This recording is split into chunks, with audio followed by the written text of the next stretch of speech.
প্রতিদিন ভোরে গাড়াগঞ্জ বাস স্ট্যান্ডের পাশে জড়ো হয় হাজারো শালিক। শালিকের কিচিরমিচির শব্দে মুখরিত হয়ে ওঠে গোটা এলাকা। এ সময় পাখির কলতানে কান পাতা যেন দায় হয়ে পড়ে। 10 থেকে 12 বছর ধরে ঝাঁকে ঝাঁকে এই জায়গায় জড়ো হয় শালিকেরা। স্থানীয় হোটেল মালিকেরা তাদের রাতের বেঁচে যাওয়া খাবার নিয়ে জড়ো হন পাখিদের খাওয়ানোর জন্য। পাখিদের খাবার দেওয়ার জন্য প্রায় প্রতিদিনই তারা এখানে আসেন। পাখিদের খেতে দেখতে বেশ আনন্দ পান তারা। আমরা 10 বছর ধরে ওদের খাওয়াচ্ছি। প্রতিদিন সকালবেলা দোকান খুলে ওদেরকে আগে খেতে দিই, তারপরে দোকানে বেচা কেনা শুরু করি। ওরাও খেয়ে আনন্দ পায়, আমরাও খুব আনন্দ পাই। হাজারো শালিকের দৃষ্টিনন্দন দৃশ্য দেখতে দূর দূরান্ত থেকে প্রতিদিন ভিড় জমান অনেকে। প্রত্যেক দিন উপভোগ করতে আসি।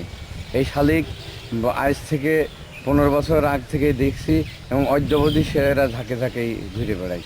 অনেক লোক, কৌতূহলী লোকজন এসে দেখে। পাখি প্রেমীরা জানায় এই জায়গাগুলোতে বেশি বেশি গাছ লাগালে পাখির সংখ্যা বাড়বে বহুগুণ। পাশাপাশি পাখি দেখতে একটি দর্শনীয় স্থান করা হলে ভিড় জমবে বহু মানুষের।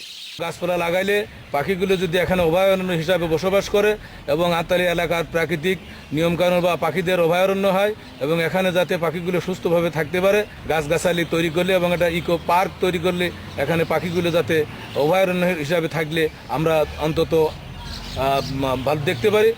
প্রাণী সম্পদ বিভাগের হিসেব মতে দিনে দিনে বেড়েই চলেছে শালিক পাখির সংখ্যা। 10-11 বছর ধরে এই শালিকের ঝাঁক এখানে জড়ো হয়। এদের সংখ্যা দিন দিন বৃদ্ধি পাচ্ছে। অনুকূল পরিবেশের কারণে শুল্কবাতে বিভিন্ন প্রজাতির পাখির সংখ্যা দিন দিন বৃদ্ধি পাচ্ছে। স্থানীয়দের দাবি পাখিগুলো নিরাপদে রাখতে উদ্যোগ নেবেন প্রাণী সম্পদ বিভাগ। সুলতানা খান, ইন্ডিপেন্ডেন্ট নিউজ।